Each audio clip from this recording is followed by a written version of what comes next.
The following is a special presentation of Tony Kurre Radio. Tony Kurre along with Michael Coleman, Heart of Alabama Food Bank. I love him so much. I give him 2 shows here on Tony Kurre Radio. We just recorded one of our favorite segments called Mission Minded, which went about 40 minutes. If you get a chance to check it out, it is really, really good about how business works. And we talked about everything from grocery stores to pharmacies to, just Dollar Generals and how they're affecting how we buy things and how we do our business. So really good. And we always take your email questions, info@tonykurreradio.net, info@tonykurreradio.net. A big part of that was how you can actually start a business. One of these, I have $2,000. I'm going to create my own business, and now this woman's worth $100 million. It does happen, but it takes a very special, unique person to make that happen. On Bite by Bite, you gave us a little clue on the end of Mission Minded, what we were going to talk about today, something that's very exciting, and I can't wait to hear. It almost sounds like a Meals for Wheels or Meals on Wheels kind of philosophy kind of thing. Yeah, it's a great comparison. So we have a Meals on Wheels here in Montgomery, which is fantastic, by the way. I did it for my dad. My dad could get out, but he was eating Wendy's like 4 times a day. And I was like, it's going to kill you because he couldn't cook for himself. And he was just eating Wendy's every single day. That's right. And so for a small price, I think it was like $75 a month, I called the local diocese of Cincinnati. And not only would they deliver him 3 squares 3 times a week, he put the rest of it in the freezer so he could eat on Tuesdays and Thursdays when they weren't there. But he also had someone come visit his house 3 days a week, which I really liked. He got that knock at the door and he really loved that. But continue, please. Yeah, I mean, that's why a program like Meals on Wheels is so needed. So we're doing something that I talked about in previous shows about food as medicine. Some people could say food is medicine, food as medicine. The bottom line is you have one of the things that's actually now law, just a reminder to the audience, is when you go to the hospital now, it's a requirement for them to ask you a series of 5 questions, and they have to do with the social determinants of health. And one of those is food insecurity. And so basically what they're going to ask you is, do you have enough food at home to eat? And if you reply no, then they take that data down, but there's really nothing that they can do. I mean, they just move on to the next question. Mm-hmm.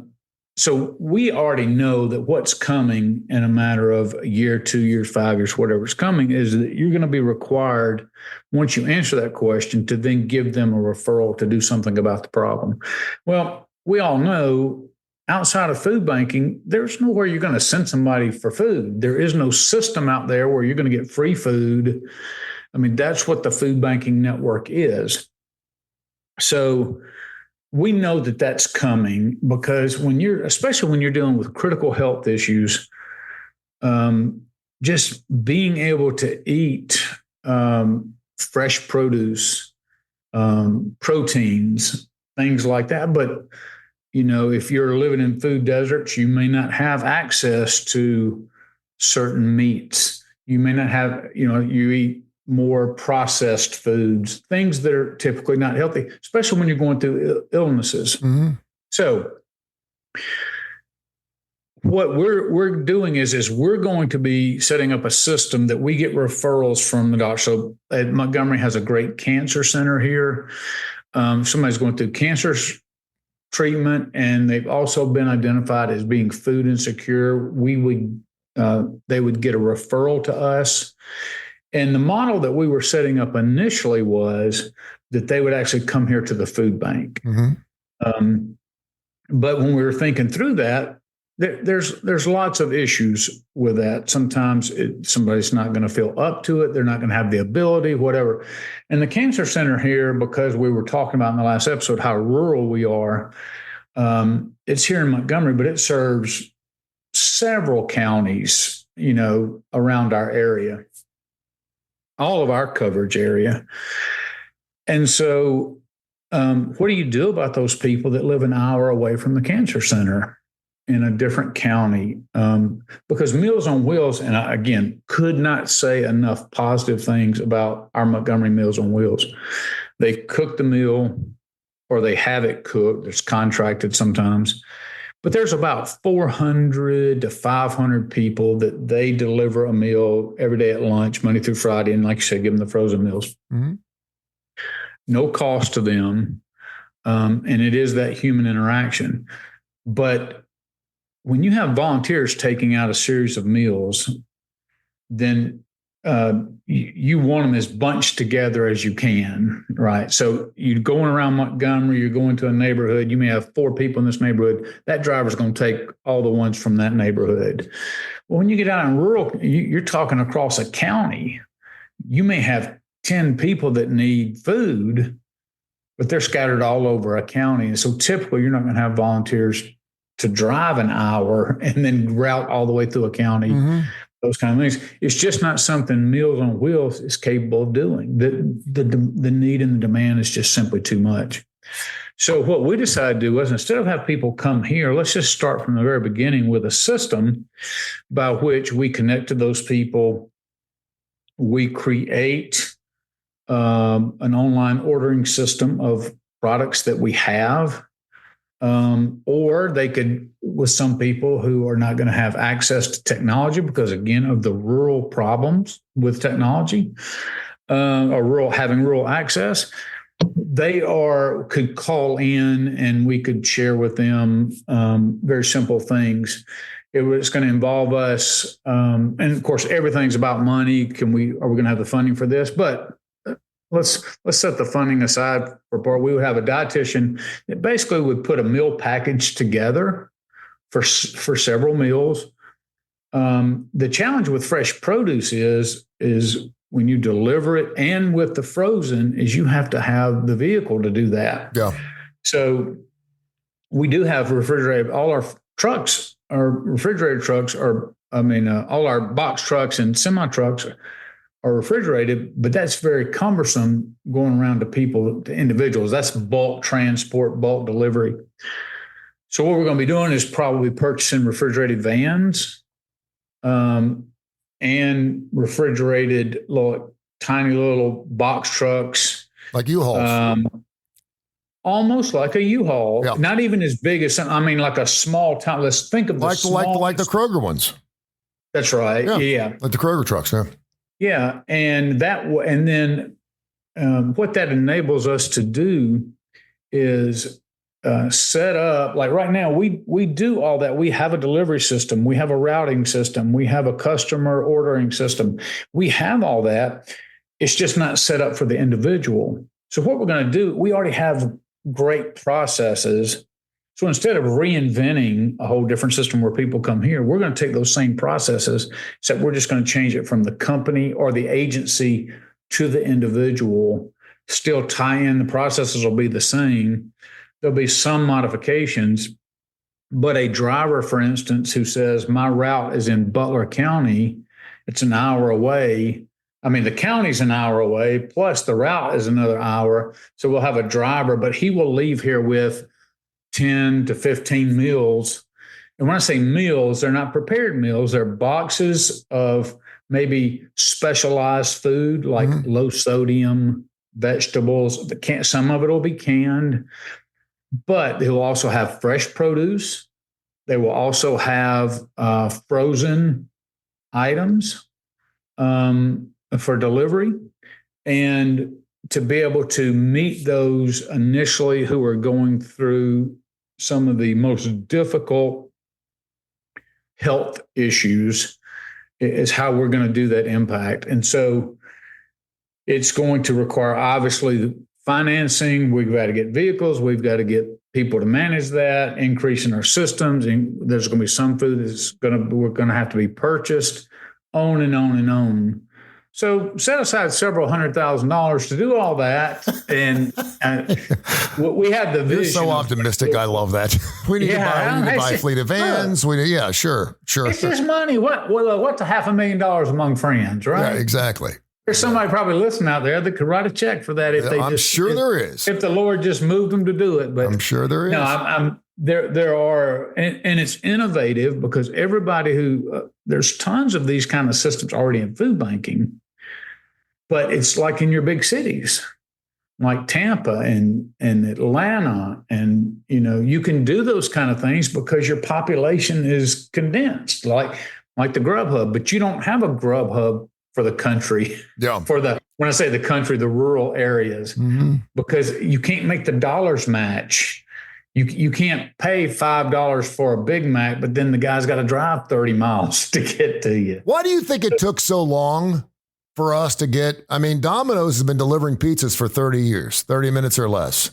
We thought that was like, wow. And I've seen, The Men Who Made America, the documentary, and they're like, there's no way you can make money by doing this. And they're like, yeah, if we tip our drivers, it's making it a little easier. They don't have to pick them up because pizzas can be made in 8 or 9 seconds. Yeah. Why do you think it took so long for us to have this delivery service? And is Shipt making money? Is DoorDash making money? Is Grubhub making money? All I know is when I go into a fast food restaurant, they're too flipping busy getting all their to-go orders ready, and it's hurting the inside store experience big time. Because I'm like, the DoorDash guy runs in, all of a sudden I'm pushed to the back because he's got 16 meals he's got to go deliver. Yeah. Well, it's a lot like we talked about in the last episode about somebody's individual drive. Some people go, okay, instead of going to college or look, I don't need any qualifications. If I can just get a driver's license, I can do this job, right? Yeah. Because GPS makes delivery so easy, and just in terms of the location and everything else. Some people can't hack it, but like people who do Lyft and do Uber and everything else. And I always, when I'm traveling, I go to conferences, I always use Uber, and I always quiz them to say, how long you been doing it? It's almost like I'm taking like a little survey everywhere I go because it helps me understand that business, the ins and outs, the challenges. And I've heard lots of people say, look, I just do this because I need a little bit of extra money. Then I've heard some people say, look, I've been very successful. And I'm like, really? Because I hear some people who say, well, I can't make it as an Uber driver. Well, it's just like anything else.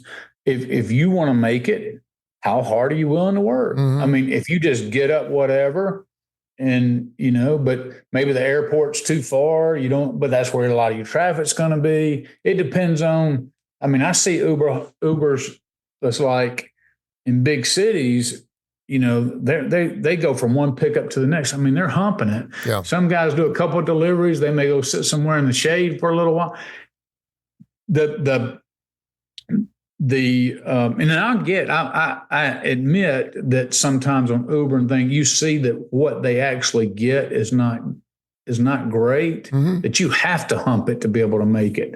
But you can do it because people do it all the time. And, but like you said, lots of times I'm standing in line and there's 3 people ahead of me, but they're all Grubhub. Yeah. People waiting to pick up somebody's order. Yeah. And there's the answer as to whether it's successful or not. I would tell you, like my wife and I, we love pizza, and I order a pizza almost every single weekend. And when I do, it's about 4 miles from my house, but Pizza Hut charges, let's just say, around a $6 to have it delivered. And then I always want to give, $10. So I'm paying 15 extra bucks every single, that's $60 a month, because I don't want to get up and go pick up the pizza and bring it back. Yeah. So, and so if the people are humping it, there's always people like me who love the convenience. And once you get home, you're done from work, man, I don't want to get back out in the traffic again. I'll pay the 10. It's just worth, they deem it worth it for them. And evidently, that's what I said. There's so much money just we're so in the flippin' spoiled. Game. We are so spoiled. I heard a great story yesterday. I was thinking about you. And whenever I hear business stories about the water bottle industry, my daughter, started school next week, and she's like, I need a new bag. And I'm like, no, I spent $150 on a bag last year. And I said, this is going to last you for like 3 or 4 years. Okay. It's a really nice bag. The zippers don't break off on it. She can pack it full of crap and she can't destroy it. It's like a piece of luggage. Yeah. And then, a Circle water bottle, which is $27. And of course you can put the cartridges on top, and there's now you can put bling on the outside of it. There's a tray. There's a tray that you can put on top of the Circle thing that holds sauces for like McDonald's and stuff. So you can use your Circle bottle and I'm like, no, I've got so many water bottles. You know, it started with the plastic ones. And I heard the evolution of the water bottle, because the water bottle used to be was not a good look for people, because that meant your water was not good water. You had to walk around with a water bottle because your tap water was lousy, and you had to walk around. It wasn't, you know, oh my gosh, I must drink 64 ounces of water a day so I can keep my weight off. And it's the funniest thing, because the biggest, fattest people I ever see are always the ones walking around with the big vat of water, and they're drinking a ton of water, but they don't ever lose weight. I mean, maybe it's just all water weight. Maybe it's just all water weight. Maybe. Isn't it amazing? I always see people walking around. The whole diet industry is nothing but a scam. It's a water weight. And so they're talking about, so this woman says, well, if everyone's gotten water bottles, how does the business how's the business model stay in? Why are there so many different, because now there's like 35 different water bottle companies. Sure. And now you can carbonate your water. You can do all these things. And how does it stay in business? And she said, it's because people are now collecting water bottles. And I was like, So now it's to the point where I have my Tuesday water bottle. I have my water bottle that I use for my hikes. I have my water bottle I use for my special dates. I use this water bottle when I go on my runs. This is a lighter water bottle. It is a style statement. I know people who buy expensive. I have 2 daughters. They both do it. My wife's done it, where they buy expensive things because it's the late, like the Stanley Cups come out, and they're just different than the old, what's the big brand that came out, the refrigerator, you know, that keep things cold or hot. Solo? No, it wasn't Solo. It was the Yeti, Yeah. But anyway, every time something new comes out, it becomes trendy. They're like, oh, that's cool, you know? And you already have all that kind of stuff, but we all just kind of gravitate towards the latest, because when you walk in with one, you're now part of an in group. There's so much psychology that goes on, that you feel part of something. You're the cool person, just on and on and on. But yeah. Yeah, my daughter wants a new bag because I know we went chasing down this rabbit. Oh, this has been great. What we were talking about. That's great. No, she's got to have a new bag because she cannot be seen with the same bag she had in 6th grade. Oh, yes. I'm like, absolutely. Are you kidding me? I said, she would be devastated. I said, give me a can of spray paint. We'll change it up. No one will know the difference. All right, that's Bite by Bite. Thank you so much. Hey, tell people how they can find Heart of Alabama Food Bank and help you out. Yeah, go to hafb.org. And love to have people out in the audience support us and get involved with what we do. But also I want to encourage you to get involved in your local food bank and support them as well. But if you don't have that relationship and just like what we do, want to support the show, please reach out and donate, or reach out with an email. We're all easy to find and get a hold of. So thanks, everybody. This has been a special presentation of Tony Curry Radio.